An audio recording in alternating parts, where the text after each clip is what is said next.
नमस्कार विद्यार्थी मित्रांनो, आपण इयत्ता 12वीमधील 7वा चॅप्टर वेव्ह ऑप्टिक्सबद्दल बघत आहोत आणि यामध्ये आपण पोलरायझेशन, वेव्ह थेरी हे दोन्ही कन्सेप्ट बघितलेले आहेत आणि आत्ता आपला इंटरफेरन्स हा कन्सेप्ट चालू आहे. आणि इंटरफेरन्स कन्सेप्टमध्ये आपण Young's double slit experiment, interference pattern, constructive interference, destructive interference या गोष्टी बघितलेल्या आहेत. So today we will discuss the conditions for obtaining steady interference pattern or sustainable interference pattern. So on the screen, in order to get steady interference pattern, steady means the किंवा dark आणि bright fringes या त्याच ठिकाणी मिळाल्या पाहिजेत, बदलायला नको त्यांची पोझिशन, एकाच ठिकाणी त्या कायमस्वरूपी राहिल्या पाहिजेत, अशा पद्धतीचा इंटरफेरन्स पॅटर्न म्हणजे steady interference pattern. So how we will obtain that steady interference pattern that we are going to study now. So first condition is the two sources of light must be coherent. Okay, so what is meant by coherent sources? बघूयात आपण. इथं condition काय सांगितली, जे दोन लाईटचे sources आपण use करणार आहोत ते कोहरंट पाहिजेत, म्हणजे त्या सोर्सेसनी ज्या वेव्ज इमिट केलेल्या आहेत त्यांच्यामधला फेज डिफरन्स हा आयदर 0 असला पाहिजे or it should be constant. म्हणजे दोन सोर्सकडून निघालेल्या ज्या वेव्ज असतील त्यांच्यामध्ये जो फेज डिफरन्स असणार आहे एकतर तो कॉन्स्टंट असेल किंवा तो 0 असेल. Then that two sources are called as coherent sources. How to obtain coherent sources we will discuss it later on. Next condition, the two sources of light must be monochromatic. Mono means single, chromatic means color. So monochromatic means single colored light. In short, we again say monochromatic light means having the single and same wavelength. म्हणजे जे दोन sources आपण interference पॅटर्नसाठी वापरणार आहोत ते दोन्ही sources हे एकच वेवलेंथचा लाईट इमिट करणारे असावेत. म्हणजे lambda should be the same. मग जर लॅम्बडा सेम घेतला नाही, म्हणजे वेवलेंथ जर सेम नसेल तर नेमकं काय होईल. यंग्स डबल स्लिट एक्सपेरिमेंटमध्ये आपण फ्रिंज विड्थचा फॉर्म्युला बघितला होता. x is equal to lambda capital D upon small d. आणि मग आपल्या लक्षात येईल इथं की fringe width is depend on wavelength of the light. आणि मग जर दोन सोर्सेस वेगवेगळ्या वेवलेंथचे असतील तर दोन्ही सोर्सेसमुळे तयार होणारा इंटरफेरन्स पॅटर्न हा वेगवेगळ्या फ्रिंज विड्थचा होणार आणि मग तिथं ओव्हरलॅपिंग होणार पॅटर्नमध्ये आणि तो ब्लर्ड, कलर्ड अशा पद्धतीचा आपल्याला इंटरफेरन्स पॅटर्न दिसणार की which is not steady. So the two sources of light must be monochromatic. Okay, third condition is the two sources of light must be equally bright. किंवा आपण असं म्हणूया, the two sources of light must emit light waves with equal amplitude. आपल्याला माहिती आहे की brightness हा ॲम्प्लिट्यूडवर depend असतो. मग दोन्ही सोर्सेसकडून जो लाईट इमिट झालेला आहे त्याची ॲम्प्लिट्यूड ही सारखीच असली पाहिजे. समजा नसेल सारखी, म्हणजे ते दोन्ही सोर्सेस इक्वली ब्राईट नसतील तर काय फरक पडेल बघा. आपल्याला जो इंटरफेरन्स पॅटर्न मिळतो त्याच्यामध्ये alternate bright, dark, bright, dark अशा पद्धतीनं फ्रिंजेस किंवा बँड्स असतात. हां, मग जर ते इक्वली ब्राईट असतील तर इथं मॅक्झिमम इंटेन्सिटीचा जो पॉईंट आहे तिथं दोन्हीच्या ॲम्प्लिट्यूडची बेरीज होणार. म्हणजे समजा ए पहिल्या सोर्सची ॲम्प्लिट्यूड असेल आणि बी ही दुसऱ्या सोर्सकडून आलेल्या वेवची ॲम्प्लिट्यूड असेल तर जिथं कन्स्ट्रक्टिव्ह इंटरफेरन्स तिथं दोन्हीची बेरीज होणार, तिथं काहीच प्रॉब्लेम नाही. जिथं डार्क बँड असेल, आता हा डार्क बँड आपण घेतलेला आहे, तिथं मिनिमम इंटेन्सिटी आणि ती कशी असते तर दोन्हीच्या ॲम्प्लिट्यूडची वजाबाकी असते. ठीक आहे, मग जर दोन्ही सोर्सेस इक्वल ॲम्प्लिट्यूडचे असतील तर मिळणारा जो डार्क बँड आहे तो कम्प्लीट डार्क असणार. आणि जर दोन्हीची ॲम्प्लिट्यूड सेम नसेल तर मिळणारा जो डार्क बँड आहे तो कम्प्लीट डार्क नसेल तर तो लेस ब्राईट असणार. म्हणजे जर दोन सोर्सेस इक्वली ब्राईट नसतील तर interference pattern will have bright less bright less bright bands instead of getting bright and dark bands. Okay, now the next condition, small d should be less than the capital D. आता याचा अर्थ काय बघा, small D म्हणजे distance between the two sources, म्हणजे जे दोन्ही sources आहेत लाईटचे ते क्लोजली स्पेस्ड असले पाहिजेत. थोडक्यात दोन्ही सोर्समधलं अंतर हे कमी पाहिजे. आणि शिवाय सोर्स आणि स्क्रीन यांच्यामध्ये जे डिस्टन्स आहे की ज्याला आपण कॅपिटल डी असं नोटेशन दिलेलं आहे, तो capital D should be sufficiently large असला पाहिजे. म्हणजेच थोडक्यात D should be very very small than capital D. तर आता या कंडिशनमुळं नेमकं काय होणार आहे, तर ही जी फ्रिंज विड्थ आपण हा जो फॉर्म्युला घेतलेला आहे X is equal to lambda capital D upon small d, या फॉर्म्युलामध्ये capital D large small d हा कमी असणार आहे. म्हणजेच फ्रिंज विड्थ ही सफिशियंटली लार्ज असणार आहे आणि आपण ती व्यवस्थित बघू शकणार. इंटरफेरन्स पॅटर्न असा मग आपल्याला वेल डिफाईन्ड मिळेल. कळलं तुम्हाला या कंडिशनचा अर्थ. आता the two sources of light must be narrow म्हणजे एकदम त्याची जाडी जी आहे ती कमी असणार आहे. ठीक आहे. मग आता तसं नसेल, means the two sources have large किंवा वाईड असं म्हणू आपण, लार्ज विड्थ किंवा wide.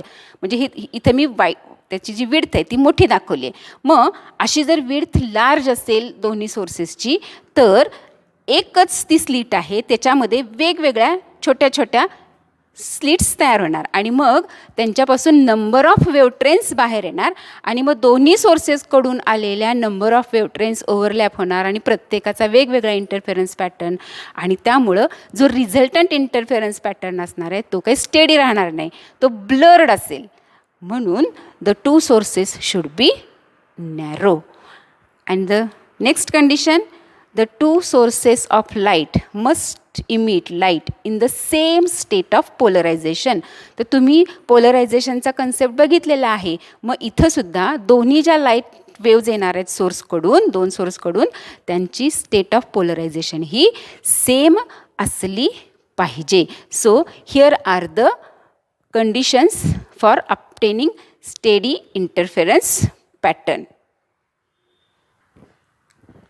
Now we take the first condition, the two sources of light must be coherent, and now we study the coherent sources. The sources which are having phase difference either 0 or constant are called as coherent sources. बघा, नेचरमध्ये भरपूर sources आहेत लाईटचे आणि कोणतेही दोन source आपण घेतले तर ते कधीही कोहरंट होत नाहीत. म्हणजे काय, तर दोन सोर्सकडून जो लाईट इमिट झालेला आहे त्यांच्यामधला फेज डिफरन्स हा कधीही 0 किंवा कॉन्स्टंट असत नाही. मग कोहरंट सोर्सेस मिळवायचे कसे बघा. असं का होतं, आणि जर आपण एखादा सोर्स घेतला तर तो ज्या वेव्ज इमिट करतो त्याच्यामध्ये इन्स्टंटेनियस चेंजेस होत असतात. म्हणजे कधी तो क्रेस्ट ट्रफ असं त्याला जसं हवं तसा तो लाईट इमिट करत असतो. अगदी तसाच लाईट दुसरा सोर्स इमिट करेल असं नाही, तो त्याला जसा हवा तसा क्रेस्ट किंवा ट्रफ इमिट करत राहणार. म्हणजे हे दोन्ही सोर्सेस कधीच कोहरंट सोर्सेस होणार नाहीत. मग जर आपण असं केलं, एक सोर्स घेतला आणि त्या सोर्सची जर आपण इमेज घेतली, मूळचा एक सोर्स आणि त्याची इमेज, तर आता हे दोन्ही सोर्सेस कोहरंट सोर्सेस म्हणून ॲक्ट होणार आहेत. म्हणजे कसं बघा, जर सोर्समध्ये एखादा चेंज झाला तर सेम चेंज हा इमेजमध्ये होणार आणि मग दोन्हीकडून आलेल्या ज्या वेव्ज असतील त्या एकाच फेजमध्ये असतील. म्हणजे त्यांच्यातला फेज डिफरन्स 0 असेल किंवा कॉन्स्टंट असेल. मग अशा पद्धतीनं इमेज कशी मिळवायची आपण बघूया. त्यातला पहिला आहे point. Lloyd's mirror, by using Lloyd's mirror we can get the coherent sources. Suppose here is one mirror and here it is screen and this is the real source. Now light emitted from this real source, first of all this continuous line shows the direct reflection from the screen. बघा ही जी continuous line आहे तिचं direct reflection झालेलं आहे. ही सुद्धा हे raise direct reflect झालेले आहेत.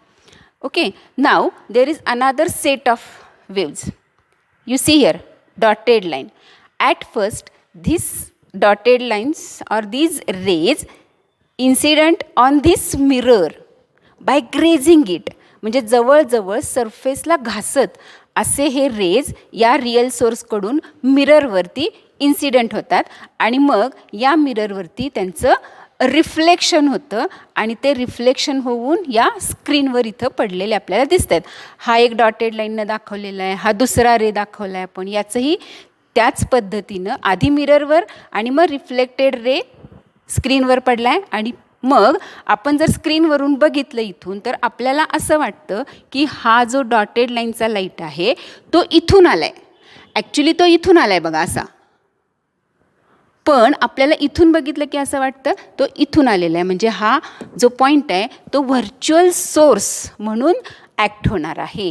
मग आता हा रिअल सोर्स आपला मूळचा आणि ही त्याची इमेज किंवा आपण त्याला व्हर्च्युअल सोर्स असं म्हटलं आहे, तर हे दोन्ही सोर्सेस आता कोहरंट सोर्सेस म्हणून ॲक्ट होणार आहेत. So in this way by using Lloyd's mirror we can obtain two coherent sources. There is another method by prism. So what is the biprism? It is the combination of two prisms. तुम्ही हा बघू शकता बायप्रिझम आणि याच्यामध्ये हे दोन prism आहेत. They are connected with their bases and each prism have very small angle of refraction. म्हणजे हा स्मॉल अँगल आहे, जवळजवळ अर्धा डिग्री एवढा तो असू शकतो.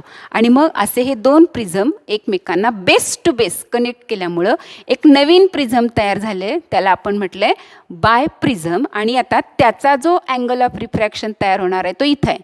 हां, आणि धिस अँगल ऑफ रिफ्रॅक्शन किंवा अँगल ऑफ प्रिझम म्हणू आपण त्याला. अँगल ऑफ प्रिझम हा जवळजवळ 179 डिग्रीचा होणार आहे. दोन्ही प्रिझमचा अँगल ऑफ प्रिझम हा जवळ 1 डिग्री किंवा अर्धा डिग्री होणार आहे.